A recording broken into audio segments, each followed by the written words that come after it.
Le doy las gracias a la directiva de la Sociedad Venezolana de Asma, Alergia e Inmunología, principalmente a la doctora Eliana Risque por esta invitación y al Centro Médico Docente de la Trinidad por darnos la oportunidad de tener este espacio, comunicarnos con ustedes y hablarles de enfermedad celíaca.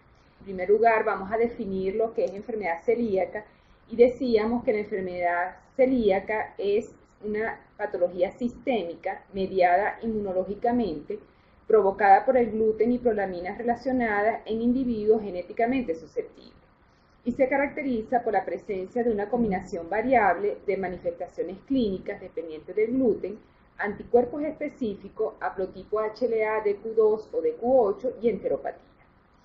Decíamos también que la enfermedad celíaca es una patología con una alta prevalencia, reportándose en Europa y Estados Unidos una prevalencia de 1 por cada 100 a 1 por cada 150 individuos sanos, y en Sudamérica esta prevalencia es un poquito mayor y en estos últimos años se ha incrementado y hay reportes de 1 por cada 167 a 1 por cada 681 individuos. Es una enfermedad que antiguamente se pensaba que solamente era exclusiva en niños y solamente podíamos hacer el diagnóstico en niños. Sin embargo, hoy sabemos que en personas adultas podemos hacer ese diagnóstico y se presenta con una sintomatología muy variable, lo cual vamos a conversar posteriormente. El único tratamiento que existe hoy en día es un tratamiento dietético en donde se elimina el gluten de forma definitiva y permanente. La enfermedad celíaca siempre se ha comparado como la imagen de un iceberg, en donde en la base de este iceberg vamos a tener el grupo de individuos con enfermedad celíaca latente y potencial que en cualquier momento de su vida puede desarrollar la patología. Luego, en la mitad de esta imagen vamos a tener los pacientes con enfermedad celíaca silente, en lo cual significa realmente un desafío diagnóstico para el médico que lo evalúa, porque son aquellos individuos donde tienen todas las características de enfermedad celíaca, sin embargo no hay una sintomatología propia, como vamos a conversar después. Y apenas en la punta de este iceberg es donde vamos a encontrar a los pacientes que tienen toda la sintomatología y donde es más fácil hacer el diagnóstico. Vamos a hablar un poquito de la inmunopatogenia. Realmente la enfermedad celíaca es una enfermedad en la cual es muy interesante su estudio porque es una de esas pocas patologías en donde podemos ver cómo el factor ambiental y el factor genético está presente y puede desencadenar afecciones a nivel inmunológico donde finalmente va a conllevar a la enfermedad. Es decir, que tienen que coexistir todos estos factores para que la enfermedad se desarrolle. Y vamos a hablar brevemente de cada uno de estos puntos. En principio vamos a ver qué es el gluten. El gluten es una proteína que se encuentra principalmente en el trigo, que contiene principalmente gliadina y glutenina, que son las que van a provocar la enfermedad. Sin embargo, el centeno y la cebada también tienen secalinas y ordeínas, las cuales también pueden desencadenar la enfermedad porque estas proteínas van a contener alto contenido de prolina y glutamina. Todo esto va a ser muy difícil para los jugos digestivos, ya sea los gástricos, los pancreáticos o a nivel del borde de cepillo de la mucosa intestinal, ser degradado y por lo tanto entran a la mucosa intestinal provocando entonces el daño a nivel del intestino. Entonces todo esto va a conllevar a cambios en el sistema inmunológico, ya sea adaptativo o innato, y lo podemos ver bien en esta gráfica. Aquí vemos cómo el gluten, el cual va a entrar en forma fácilmente a la lámina propia de la mucosa, y esto es porque se ha visto que los pacientes con enfermedad celíaca tienen una predisposición genética en donde ellos tienen una permeabilidad aumentada de ese epitelio intestinal. También pueden ser individuos en los cuales ya han sido afectados por otras infecciones, lo cual aumenta la permeabilidad del epitelio, o ha habido transgresiones dietéticas con otros tipos de alimentos que ha conllevado al aumento de la permeabilidad. Entonces, este gluten entra en forma inalterada a nivel de la mucosa intestinal, a nivel de la lámina propia, y aquí va a estar la transglutaminasa, la cual es una enzima de reparación de la mucosa. Esta transglutaminasa va a tener la función de convertir la glutamina, que es un aminoácido cargado positivamente, en ácido glutámico, el cual es un péptido que es cargado negativamente y se aloja perfectamente en, no sé si lo pueden ver bien en la imagen, aquí en la molécula de HLA de Q2 de Q8. Al alojarse perfectamente, la célula presentadora de antígeno puede entonces presentar en forma efectiva a un linfocito TCD4, el cual mediante su receptor TCR va a reconocer tanto la secuencia de ese péptido junto a la molécula y por lo tanto activa ese linfocito T. La activación de este linfocito T va a conllevar a la liberación de interferón, que lo que va a llevar a inflamación, a la activación de las metaloproteinasas que van a provocar aún más daño en el epitelio intestinal, aumentando aún más la permeabilidad y permitiendo que entren más péptidos del gluten hacia la lámina propia. Eso en cuanto a la inmunología adaptativa. En cuanto a la inmunología innata, se ha visto que hay secuencias de péptidos que no son reconocidos por linfocito T, sino que directamente activan a los linfocitos intraepiteliales que se ven allí en el epitelio, lo cual liberan interleucina 15, que va a provocar entonces destrucción de las células epiteliales, aumentando aún más la permeabilidad de este intestino. Entonces, aquí vemos cómo realmente la molécula HLA de Q2 y de Q8 es indispensable para que se pueda desencadenar la enfermedad, y aquí es donde ratificamos cómo los factores genéticos juegan un papel importante en esta patología. La asociación genética con enfermedad celíaca, pues hay muchas descripciones en las cuales la apoyan, hasta un 20% de parientes en primer grado, es decir, padres y hermanos, son afectados por la enfermedad. La proporción de parejas de gemelos o monocigotos es del 75-80%, entre los gemelos dicigotos es del 10%, y existe en la enfermedad celíaca una mayor asociación que en otras patologías complejas de origen inmunológico como es la diabetes mellitus tipo 1.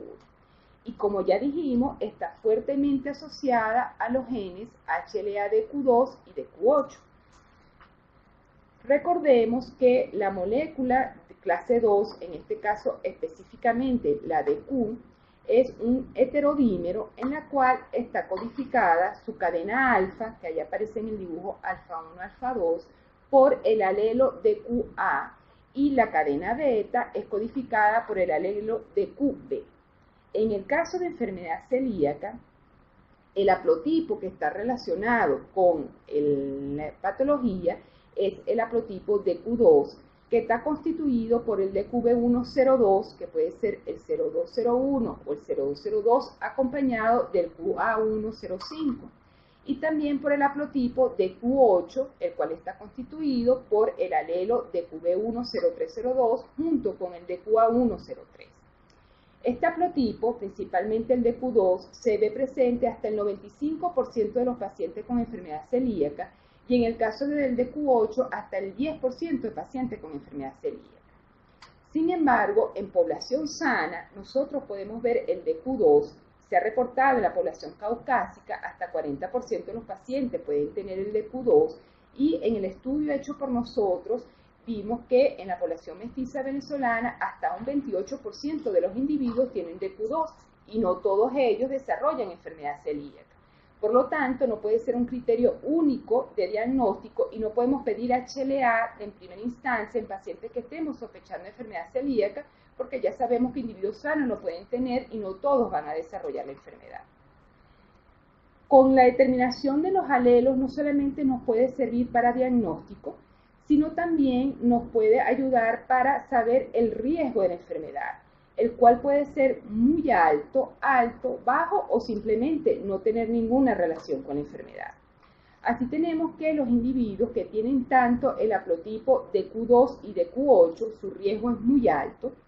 Si es homocigoto solamente para el haplotipo de Q2, también su riesgo es muy alto, y esto es porque hay un efecto dosis, sobre todo con el DQB102, cuando está presente en forma homocigota, no solamente da un mayor riesgo, sino que la patología es mucho más agresiva y se ve inclusive desde lactantes muy pequeños, los pacientes que pueden desarrollar la enfermedad, los pacientes que son homocigotos para este haplotipo.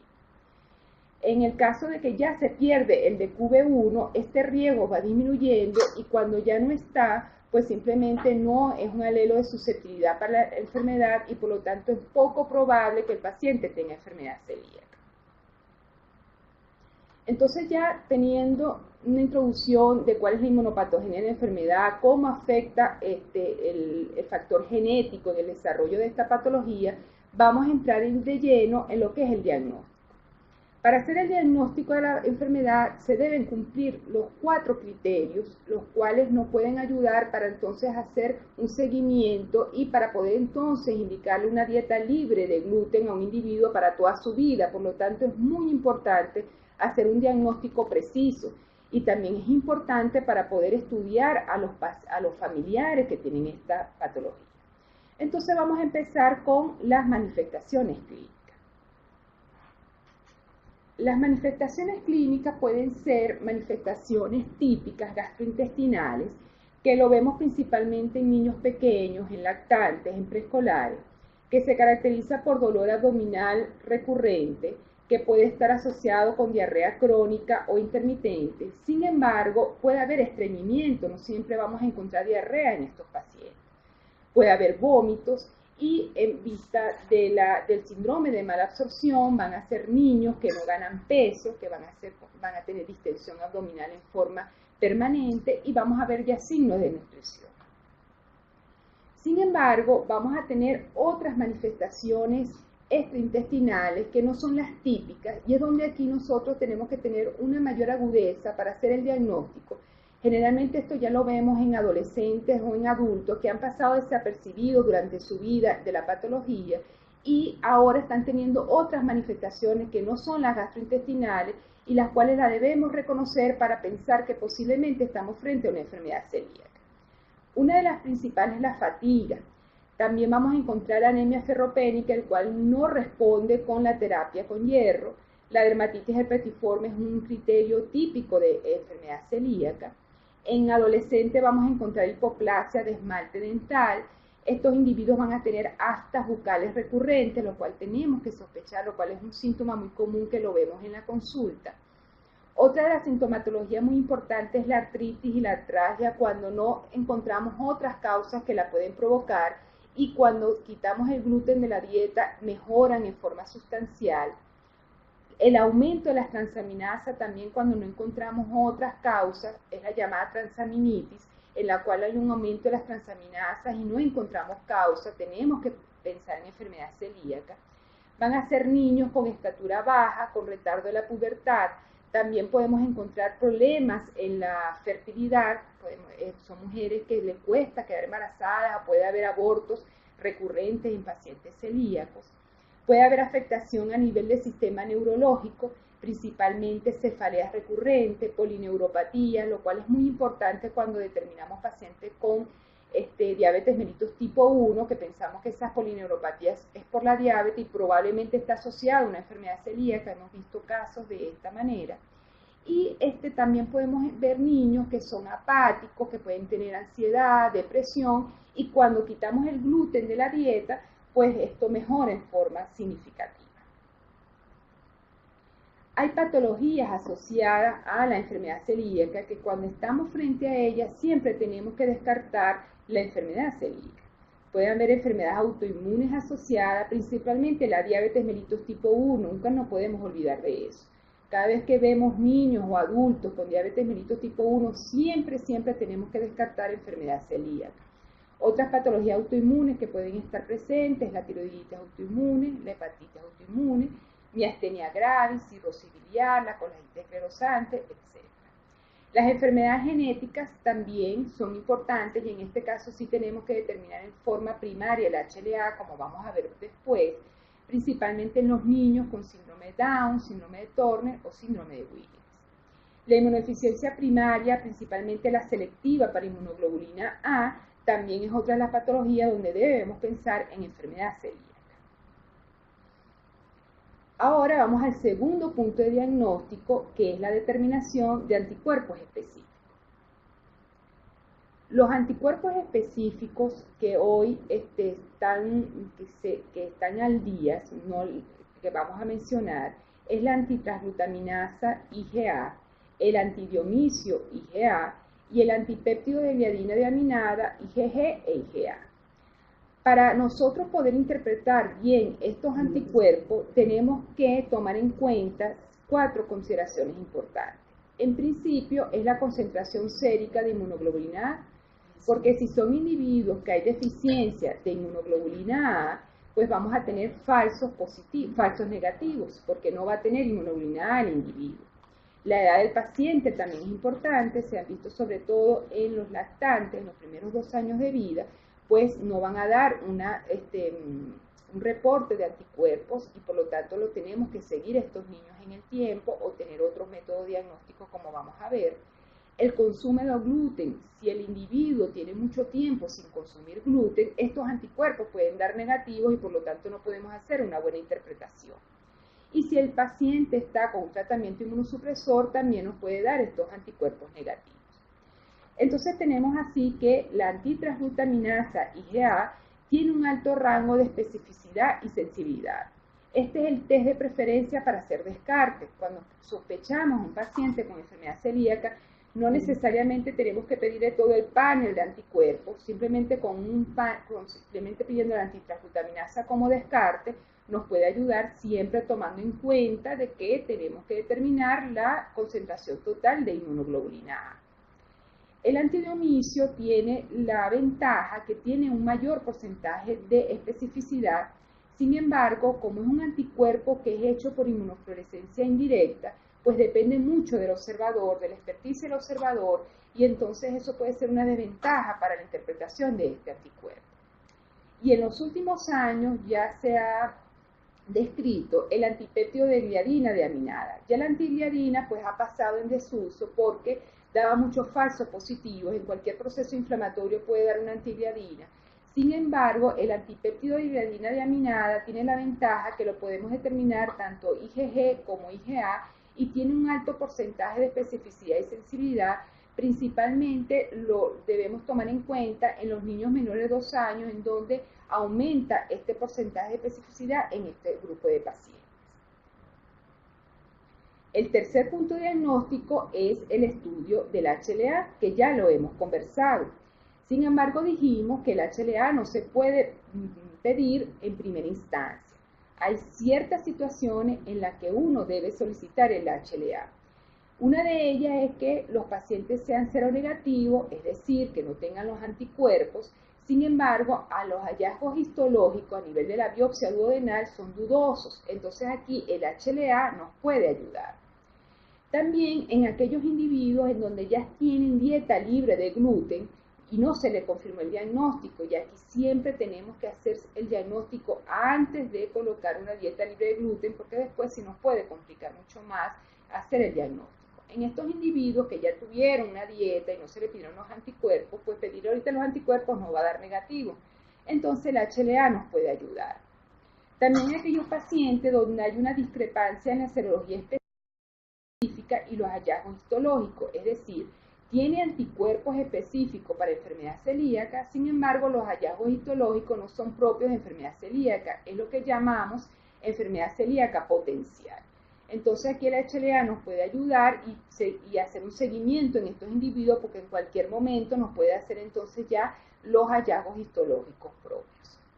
Y en aquellos individuos que pertenecen al grupo de riesgo, como hablamos, en los pacientes que tienen las enfermedades autoinmunes, en los pacientes que tienen las enfermedades genéticas, en aquellos que tienen inmunodeficiencia de IgA o que tengan parientes, que sean parientes directos, es decir, los padres y los hermanos de enfermedad celíaca, le debemos pedir el HLA porque entonces ya sabemos que pueden ser enfermedades celíacas potenciales o silentes.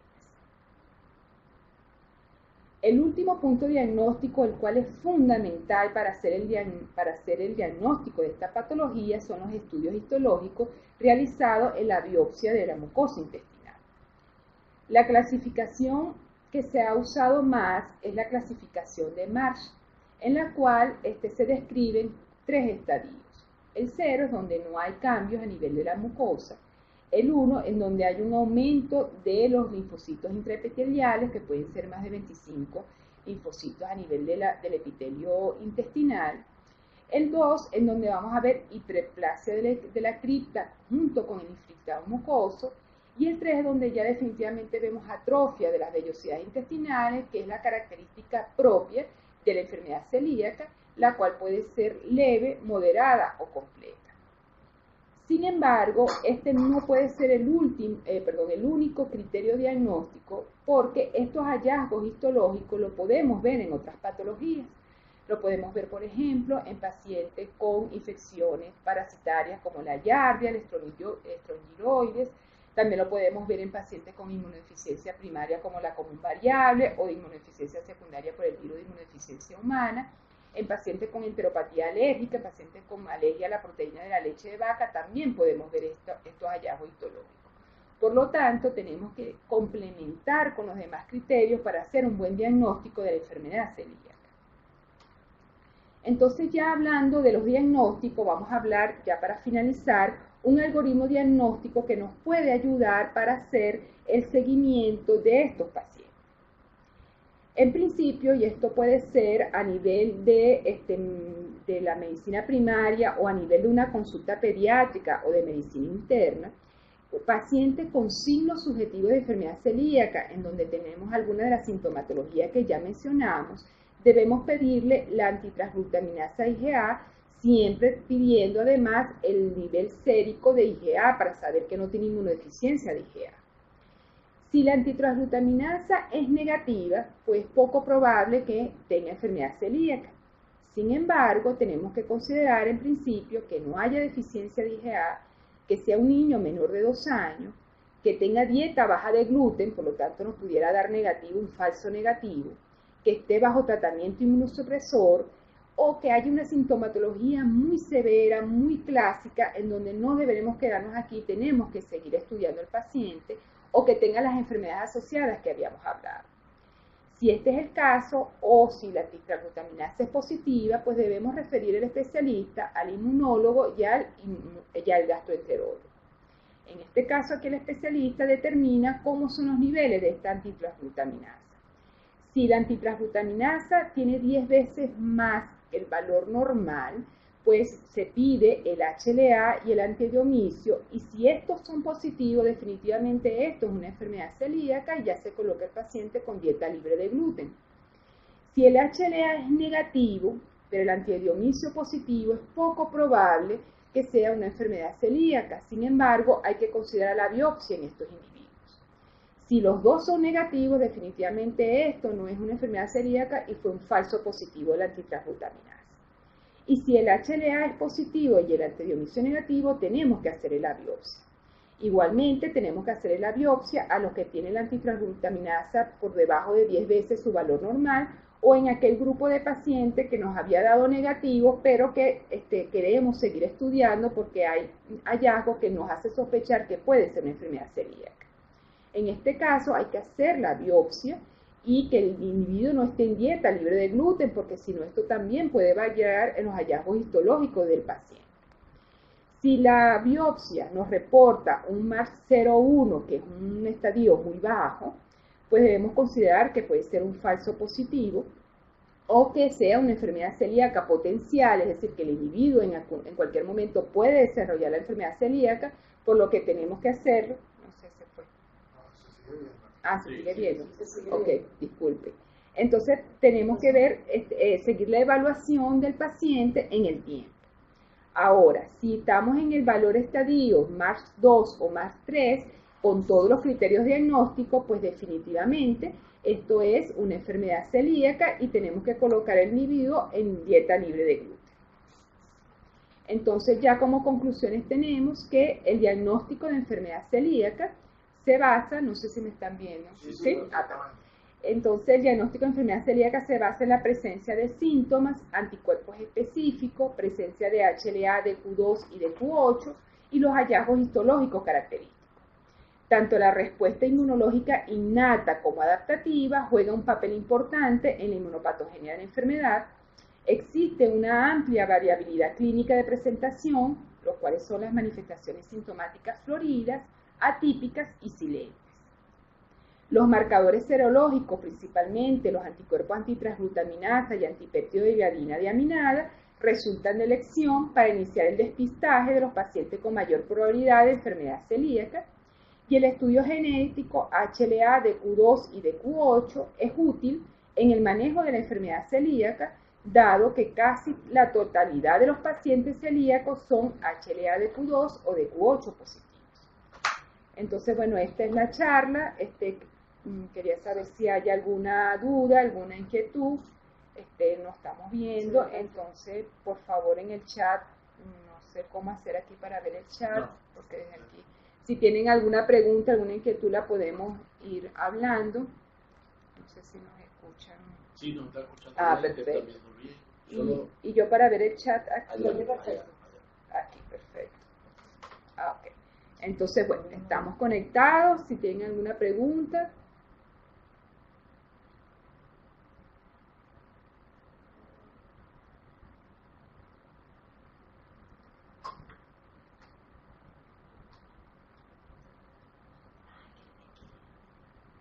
¿Preguntas? Bueno, creo que no hay preguntas.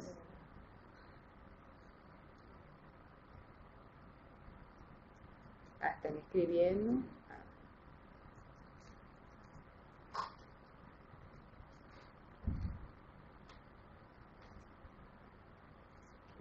Ok, perfecto. Comienza el ciclo de preguntas.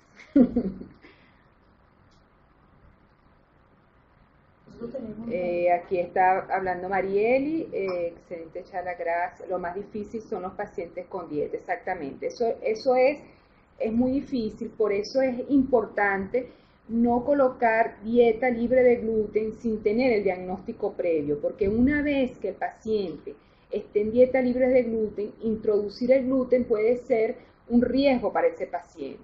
Nos puede ayudar el HLA, pero si no es el HLA positivo, el ingreso del gluten sigue siendo un desafío, y lo cual podemos empeorar y dar otra vez toda la sintomatología que tiene el paciente.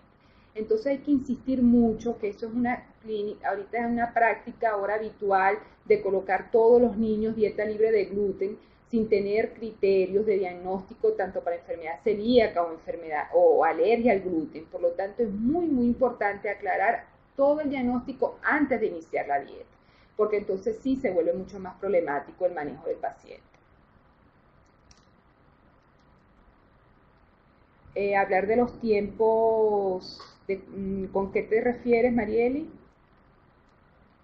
De los tiempos cuando ingresamos en la terapia. Cuando nosotros tenemos el paciente libre de gluten, dependiendo de la severidad de la enfermedad, muchas veces un mes después de la dieta todavía podemos tener los anticuerpos específicos. Sin embargo, esto puede ser inclusive mucho más tiempo si es un enfermo celíaco muy severo, en donde el daño intestinal es importante, inclusive a nivel de la biopsia intestinal puede durar hasta 2 años para recuperar la vellosidad intestinal. Todo esto depende de la severidad. Entonces, si tenemos un paciente con menos de un mes de dieta, los anticuerpos nos pueden ayudar para el diagnóstico.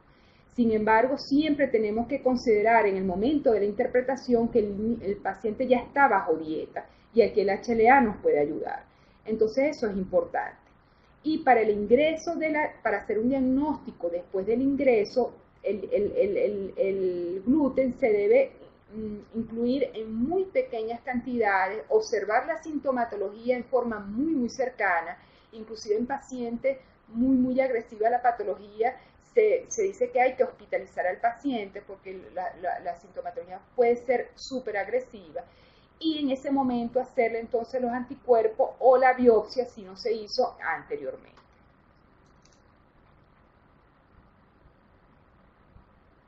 Ok. No sé si aclaré la duda, Mariel, y cualquier cosa me puedes aclarar. Pequeñas, podrían ser trazas, sí.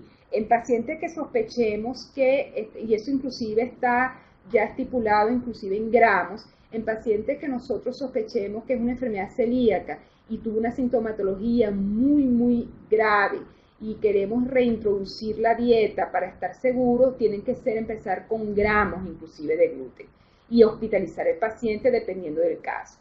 Si la sintomatología no fue muy clara con el gluten, pues bueno, a lo mejor no podemos ser tan estrictos como hospitalizar al paciente, pero sí hacer un seguimiento muy cercano del individuo.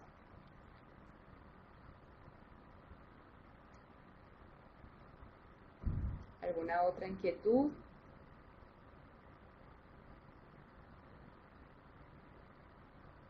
Gracias, María.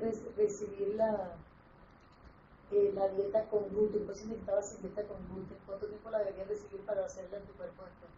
Todo depende de la sintomatología de la clínica. Todo depende, porque ya una vez que el paciente empiece a presentar alguna sintomatología, deberíamos hacer en ese momento el anticuerpo, inclusive la biopsia.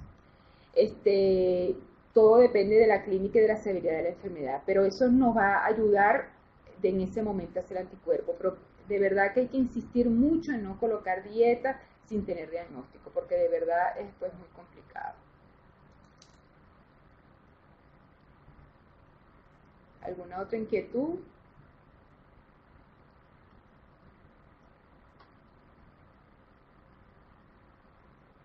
¿Los estudios de HLA se hacen en el Instituto de Inmunología? Sí, ahorita actualmente tenemos, gracias a Dios, esperemos que en buen tiempo, reactivos para los estudios de HLA en el Instituto de Inmunología, siempre con previa cita.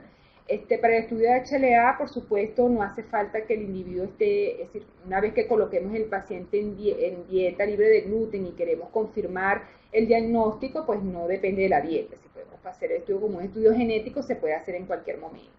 Y siempre considerar el estudio del HLA en estos pacientes con riesgo que tengan otras patologías asociadas, que nos olvidamos mucho de hacer el diagnóstico de enfermedad celíaca, sobre todo en los diabetes mellitus tipo 1. Hemos tenido pacientes, hace poco manejamos un paciente adulto con diabetes mellitus tipo 1, en donde estaba haciendo una enfermedad endocrina poliendocrinológica a nivel autoinmune, donde ya había insuficiencia suprarrenal, y cuando vinimos a ver tenía todo un historial digestivo, se le hicimos el diagnóstico de enfermedad celíaca y al quitar el gluten mejoró muchísimo, todo lo demás inclusive tenía polineuropatía, y la polineuropatía mejoró y todo se pensaba que era por la diabetes. Entonces en estos pacientes tenemos que hacer el HLA y también en aquellos parientes directos, también en los hermanos con enfermedad celíaca, en los padres, porque aunque ellos no tengan sintomatología, en cualquier momento pueden hacerla o tener estos síntomas atípicos en que pueden pasar desapercibidos, sin embargo está allí la patología. Ay, gracias, Morena. Bueno, entonces yo creo que toda la charla, bueno, cualquier cosa, bueno, nos seguimos comunicando. Muchas gracias. Ah, ya que alguien más escribe. Ah, ok. Marieli, en pediatría es todo un reto porque si vas viendo cómo, porque tú vas viendo cómo va apareciendo exactamente. Sí, los niños cuando son sintomáticos, ahí vemos todo el desarrollo de la enfermedad, sobre todo en aquellos que son, que tienen el DQB102 en forma homocigota, como habíamos dicho, inclusive el lactante empezamos a ver toda esta sintomatología y parece mentira, pero pasan a veces desapercibidos y pueden llegar a ser niños niños mayores o adultos con todo un historial de sufrimiento y resulta que, bueno, simplemente con la dieta, pues nunca se pensó en enfermedad. Gracias, Marieli. Bueno, entonces muchachos, estamos pendientes, bueno, cualquier cosa ya saben cómo contactarme y bueno, gracias por su participación y por estar allí. Y gracias al Centro Médico Docente también por permitirnos este espacio y bueno, y a la Sociedad de Asma, Alergia e Inmunología, que no sé, yo di la gracia al principio, pero como hubo problemas, pues no sé si se... Bueno, muchas gracias. Esperamos en futuros webinars en nombre de... El 31 de marzo es el próximo. Ok, el 31 de marzo es el próximo. Perfecto. Secciones recurrentes por la doctora Marieli Herrera. Perfecto, Marieli entonces va a estar el próximo... El 31 de marzo con infecciones. A la misma hora en el mismo canal. Exactamente, con infecciones recurrentes que van a tener a Marielis entonces. Pronto entonces estaremos en contacto. Chao. Muchísimas gracias a la Sociedad Venezolana de Asma, Alergia e Inmunología, la doctora Elena Enrique, quien está apoyando estas actividades en nombre del Centro Médico y a la doctora que estuvo con nosotros hoy en esta magistral exposición. Les esperamos en los próximos webinars muy cordialmente. cordialmente y les pedimos también que nos ayuden a difundir esta iniciativa entre sus colegas y amigos que estén interesados en los